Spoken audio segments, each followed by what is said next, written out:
Nesse vídeo de hoje a gente vai criar do zero, passo a passo e na prática, um modelo de Machine Learning completo para prever o índice de satisfação dos clientes. Vamos fazer tudo isso bem detalhado, então vamos lá, vem comigo. Vamos começar aqui passo a passo, colocar a mão na massa e fazer o nosso modelo preditivo completo. Então vamos lá. Primeira coisa, a gente vai importar os pacotes que a gente vai estar utilizando. A gente vai usar o Pandas, a gente vai usar o PCA, a gente vai utilizar o Random Forest, o Min-Max Scaler, o TenseTest Split, Confusion Matrix e Accuracy Score. Todos esses pacotes eu já expliquei também passo a passo, como que serve, como que faz no detalhe cada um deles. Então eu vou deixar para vocês disponível o link de alguns vídeos aqui na descrição, que aí você pode dar uma olhada nos outros vídeos que tem mais a fundo ali, mais em detalhes, falando sobre cada pacote. Nesse vídeo aqui, para não ficar repetitivo e muito maçante, então eu vou passar de uma forma mais rápida algumas etapas, que são etapas que já tem em outros vídeos. Então depois vai lá na descrição desse vídeo e dá uma olhada que tem vídeos super legais que vão te ajudar bastante. Olha lá, então vamos importar esses pacotes aqui, já importamos. Agora vamos carregar ali os nossos dados em um data frame. Em seguida vamos ver o tipo do objeto, é um data frame ali do Pandas. E a primeira coisa que a gente vai fazer, a gente vai tirar aqui ó, o ID. Se a gente visualizar aqui o head do nosso arquivo, a gente vai ver que a gente tem uma coluna ID. Esse ID ele não serve para nada, é um ID ali que provavelmente quem extraiu os dados deixou essa informação do ID. Isso a gente não precisa, então a gente vem aqui com o comando drop, exclui e depois vê a quantidade de linhas e colunas no arquivo. Então aqui com o drop a gente excluiu a coluna ID, tá? O axis 1 é porque a gente quer excluir a coluna inteira. Se fosse uma linha inteira, a gente colocaria axis 2, que é o eixo. E o dados.shape, simplesmente ele nos mostra a quantidade de linhas do arquivo e a quantidade de coluna. Então observa que nós temos 370 variáveis.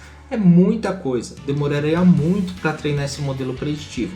Aí que mais adiante a gente vai usar o PCA e eu vou te explicar melhor também sobre o PCA, porque ele ajuda bastante.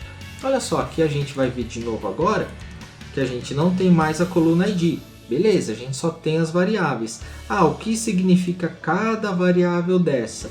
Essas variáveis, imagina que são variáveis que foram coletadas ali, então a gente tem saldo médio var 44, tá vendo? Tem vários itens. E aqui no final, ó, repara que a gente tem a variável target, tá vendo? Então, qual que é aqui a variável target? Seria o índice de satisfação dos clientes. E aí a satisfação do cliente é boa, sim ou não? Se tem um índice legal de satisfação, sim ou não? Então 0 é não e 1 significa sim. Então a gente vai separar aqui nossos dados na variável target. Aqui é a notação normal aqui de separação, de slice, tá? Já expliquei também isso em outros vídeos. Vou deixar o link na descrição. Vamos executar. Já separamos aqui. E agora as colunas a gente vai fazer o que? Vamos criar uma variável chamada aqui colunas. Que ela vai ser o que? Ela vai ser uma lista das nossas colunas, de todas essas colunas. E o que a gente vai pegar? Do índice 0 até o índice 369 e vamos converter para lista. E por que até o 369? Repara só que a gente não tem 370, só que qual que é o 370? Não é a variável target? Então a gente já separou a variável target aqui e agora aqui a gente está separando as variáveis preditoras, que a gente vai pegar só até 369. A gente vai deixar a target de fora. Quando a gente executar, se a gente visualizar, olha só que a gente já executou para separar e aqui a gente está visualizando. Olha lá, nós temos as 369 colunas que nós temos no nosso arquivo e a gente não tem a variável target. A nossa última ó, é a var 38. Se a gente vier aqui no arquivo, ó, a var 38 é a última antes da variável target. Por isso que a gente usou essa notação de slice aqui para fatiar ali o nosso data frame, pegar só as colunas que a gente precisa. Então vamos prosseguir e aqui a gente vai fazer o que? A gente vai criar aqui ó, uma variável chamada array e vamos pegar dos nossos dados. O que é os nossos dados aqui, pessoal? Os nossos dados, tá vendo? É o nosso data frame aqui, ó. O nosso data frame aqui é os dados. Então a gente vai pegar do nosso data frame só os valores. Por que só os valores? Porque a gente já separou as colunas. A gente vai pegar só os valores e vamos salvar isso num array. Então se a gente visualizar agora, a gente tem um array do NumPy. Beleza, meio caminho andado já. Então aqui a gente já vai para qual etapa? Já vai fazer o Min-Max Scaler, a normalização dos nossos dados. O que é a normalização? Também vídeos na descrição, mas em resumo, a normalização ela vai deixar os dados todos na mesma escala. Só que ela tem um conceito muito elaborado por trás disso. Aqui a gente só executa a função e ele sai fazendo tudo. Só que assim, é bacana você entender como funciona o Min-Max Scaler e também entender a diferença do Standard Scaler, que é a padronização. Então por isso que eu já gravei um vídeo explicando bem passo a passo sobre isso. Eu vou deixar o link também para você na descrição.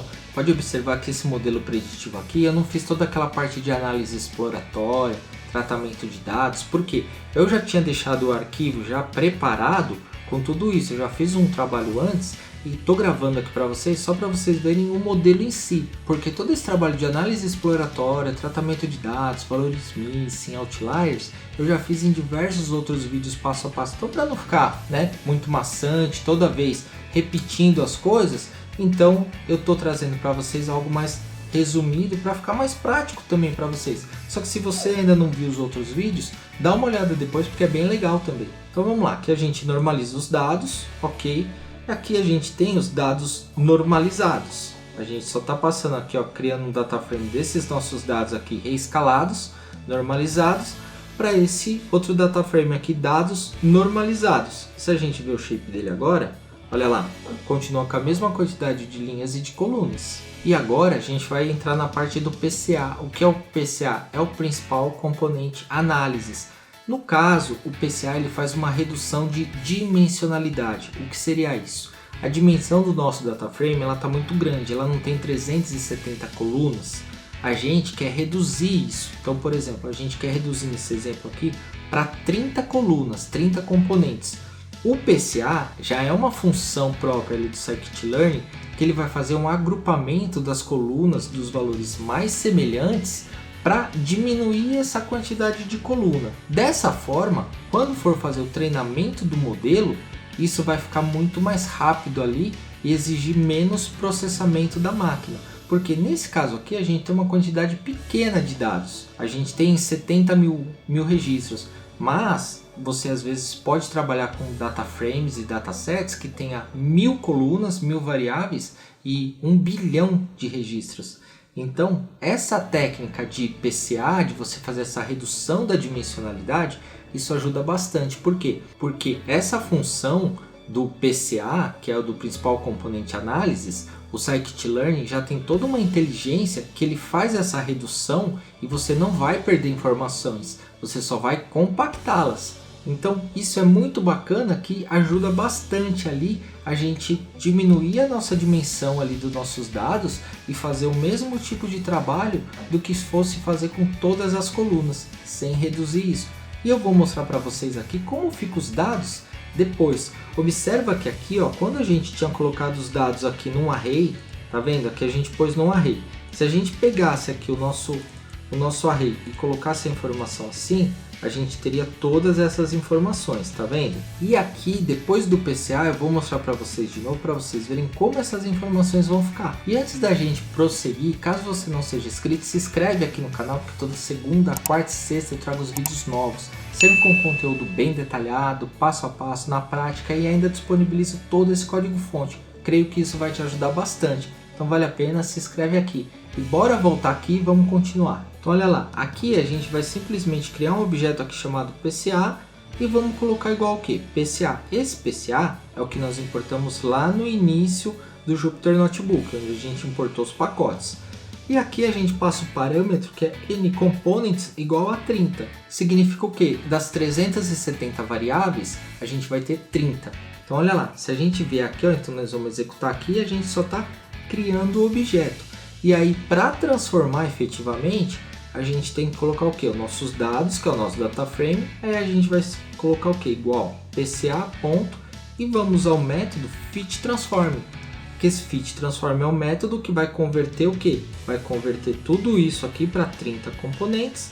E a gente vai converter o que? Nossos dados normalizados. Então, quando a gente executa, aqui ele está executando e fazendo a conversão. Pronto, ele já reduziu a dimensão. ele já converteu tudo em 30 colunas. E agora, se a gente olhar de novo aqui, ó, os nossos dados, e der um head aqui, olha o que a gente tem aqui, ó. Então a gente vai ter 30 colunas, pode ver que agora a gente não tem mais o nome da coluna, tá?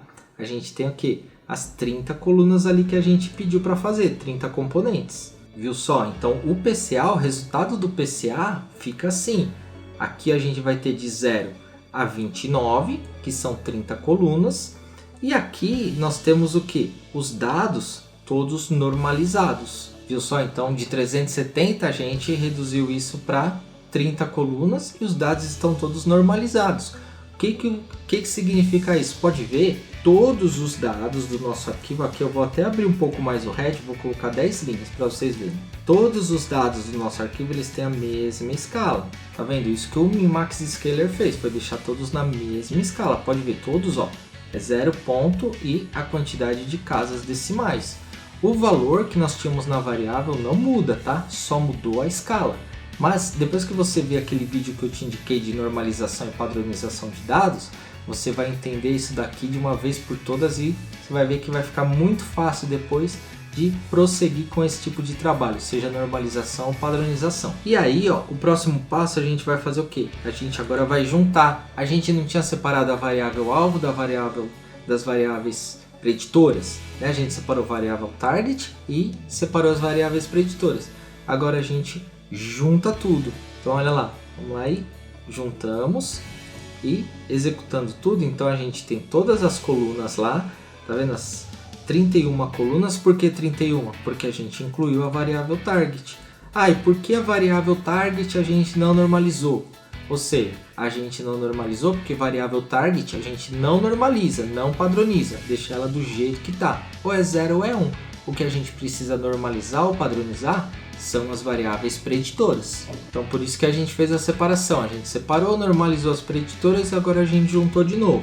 Então olha lá, que a gente tem a mesma quantidade de linhas que tínhamos inicialmente. O que muda é a quantidade de colunas, que aqui está com o PCA. E agora a gente vai simplesmente transformar em dados de treino e de teste para passar no nosso modelo preditivo, para criar, treinar e avaliar o nosso modelo preditivo. Então aqui a gente vai criar dados de treino e dados de teste. No dados de treino, a gente vai fazer uma amostra aqui com 60% dos dados. E os dados de teste, a gente vai pegar ali, ó, nossos dados, ponto drop, dados treino. Por quê? Se a gente pegou aqui 60% desses dados aqui, concorda que depois se a gente excluir dos nossos dados aqui, do nosso data frame dados, excluir esses dados que a gente pegou, a gente está separando treino e teste? É uma outra forma de fazer. Eu prefiro fazer com train test split, mas eu me senti no dever, na obrigação de mostrar essas outras formas também para vocês verem mais opções, né? Eu particularmente uso o train test split do scikit-learn, que tem vários outros vídeos aqui, mas essa é uma outra forma que também pode ser feito. Funciona da mesma forma. Olha lá, se a gente executar, aqui a gente tem separado. E aqui da mesma forma, a gente faz o x-treino, y-treino, x-teste, y-teste. Porém, aqui a gente tem que separar, fazer um slice para a gente separar as variáveis preditora da variável target, porque a gente juntou de novo. Então a gente executa esse comando. Aqui a gente só está separando aqui os nossos dados de treino e faz um slice, mas observa, eu quis trazer dessa forma para vocês verem. Lembra dos outros vídeos lá que a gente já fez o modelo de classificação, cancelamento, score de crédito e muitos outros que a gente usa o train test split? Quantas linhas de código a gente usa? Uma linha. Olha aqui, a gente precisa de 6 para fazer a mesma coisa. Viu a diferença? Olha lá, se a gente contar aqui, ó, a gente tem dados de treino, nós temos 45.612, dados de teste, a gente tem 30.408. Agora, aqui a gente cria o nosso Random Forest Classifier, que é o nosso classificador. Simplesmente a gente vai criar o objeto aqui classificador, vamos chamar o Random Forest Classifier, vamos passar aqui um parâmetro maxDef 5, handle state 0. O handle state igual a 0, você já deve saber, se já viu os outros vídeos, que é para quê? Simplesmente para você reproduzir na sua máquina os mesmos números que eu estou usando aqui. para na hora que você for fazer ele dar o resultado igual ao meu. Se você não colocar o handle state também, ele vai dar um outro resultado? Vai, mas o objetivo final, a acurácia vai ser o mesmo. E aqui o classificador .fit, eu estou simplesmente passando aqui meus dados preditoras, minhas variáveis preditoras dos meus dados de treino e a minha variável target dos meus dados de treino. E em seguida eu faço as predições, as previsões. Coloco aqui o ypred, que é o que? Uma variável, poderia colocar aqui ó, previsões, sem problema nenhum. Classificador.predict, que é o método lá que a gente vai fazer o que? Vai fazer as previsões do nosso data frame ali de teste, das nossas variáveis preditoras de teste. Então olha lá, quando a gente executar, já executamos. Aqui nesse caso ele deu uma mensagem de warning, porque eu não pedi para tirar nenhum aviso, mas aqui é só uma mensagem de aviso que não vai impactar nada no nosso modelo em si. E aqui agora a gente vai ver a acurácia do nosso modelo. O que a gente vai fazer? A gente vai colocar aqui o print para a gente simplesmente ver o que? A acurácia. A gente vai chamar o método accuracy score. Vamos passar aqui ó, a nossa variável target de teste e as nossas previsões, que a gente vai comparar ali com a nossa variável target, as previsões, se ele acertou ou não. E aí a gente vai ter um percentual disso, que automaticamente o método accuracy score já calcula isso. Quando a gente executa, olha lá, 0,96, ou seja, 96% de acurácia. A cada 100 vezes o nosso modelo ele vai acertar 96. Isso é uma acurácia muito boa. Eu vou deixar para vocês esses vídeos aqui. Tem muito mais conteúdo detalhado, passo a passo, explicando cada função dessa que eu passei nesse vídeo de forma mais rápida. Nesses outros vídeos que eu estou te indicando aqui, você vai ver que tem esse conteúdo muito mais detalhado, explicando passo a passo. Então se você ainda não viu, vale a pena dar uma olhada. Se você ficou com alguma dúvida ou tiver alguma sugestão, deixa para mim aqui nos comentários que eu vou te responder o mais rápido possível. Muito obrigado e até o próximo vídeo.